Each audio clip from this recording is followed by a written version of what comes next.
आपके साथ अनु और आप देख रहे हैं जी टीवी न्यूज चैनल। आइए नजर डालते हैं आज की कुछ महत्वपूर्ण खबरों की ओर।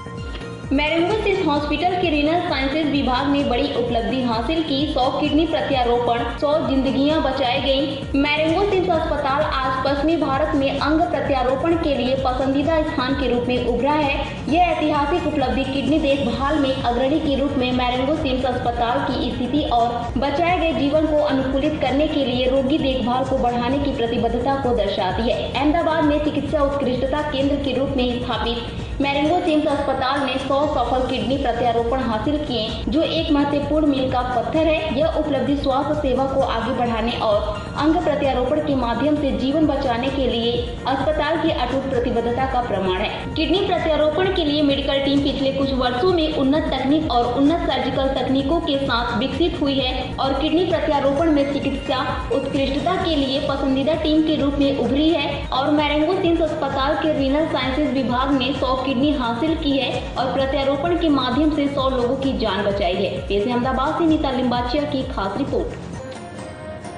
મરેંગો સિમ્સ ખાતે ખૂબ જ અલગ પ્રકારના કિડની ટ્રાન્સપ્લાન્ટ પણ કરી રહ્યા છે, જ્યાં બ્લડ ગ્રુપ મેચ ના થતું હોય। નોર્મલી એવું કહેવાય કે કિડની ટ્રાન્સપ્લાન્ટ કરવું હોય તો બ્લડ ગ્રુપ મેચ થવું જોઈએ, પણ અમે એવા પણ કિડની ટ્રાન્સપ્લાન્ટ કરી રહ્યા છીએ એબીઓ ઇનકોમ્પેટિબલ, લગભગ 30 જેવા અમે એબીઓ ઇનકોમ્પેટિબલ ટ્રાન્સપ્લાન્ટ કર્યા છે, જેમાં કોઈપણ બ્લડ ગ્રુપનું પેશન્ટ કોઈપણ બ્લડ ગ્રુપના ડોનર પાસેથી કિડની લઈ શકે અથવા તો દઈ શકે, અને સંપૂર્ણ સક્સેસ સાથે।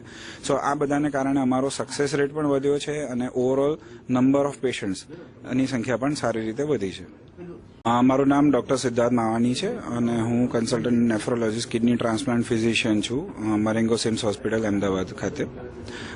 આજે અમે ખૂબ જ ટૂંક સમયમાં 100 કિડની ટ્રાન્સપ્લાન્ટ કમ્પ્લીટ કર્યા છે। આમ જોવા જઈએ તો એક આનંદની વસ્તુ છે અને આમ જોવા જઈએ તો એક સંકેત છે કે ભાઈ આપણા સમાજમાં કિડની ફેલિયરના કેસીસ વધી રહ્યા છે અને ડાયાલિસિસ કિડની ટ્રાન્સપ્લાન્ટના દર્દીઓની સંખ્યા વધી રહી છે।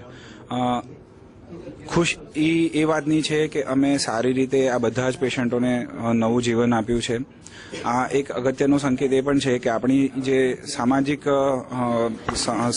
સામાજિક આપણી જે ગોઠવણ છે એ પ્રમાણે એક ઘરનું વ્યક્તિ બીજા ઘરના વ્યક્તિને હેલ્પ કરવા માટે હંમેશા તત્પર રહે છે અને એના માટે જ કિડની ટ્રાન્સપ્લાન્ટ આટલા થઈ શકે છે। જો અમે 100 કિડની ટ્રાન્સપ્લાન્ટ કર્યા તો એમાંથી કદાચ 12 થી 15 ટ્રાન્સપ્લાન્ટ કેડેવર એટલે કે બ્રેન ડેથથી છે, પણ બાકીના 80 થી 85 કિડની ટ્રાન્સપ્લાન્ટ લાઈવ ડોનર એટલે કે ઘરમાંથી જ સગાએ કિડની આપી અને સરસ થઈ ગયા। સો આ એક ખૂબ જ અગત્યની વસ્તુ છે। આની સાથે આપણે એ વસ્તુ સમજવાની જરૂર છે કે પેશન્ટની સંખ્યા વધી રહી છે પણ એટલા અંગદાન થઈ નથી રહ્યા, એટલે આપણે અંગદાન માટે અવેરનેસ કરવી।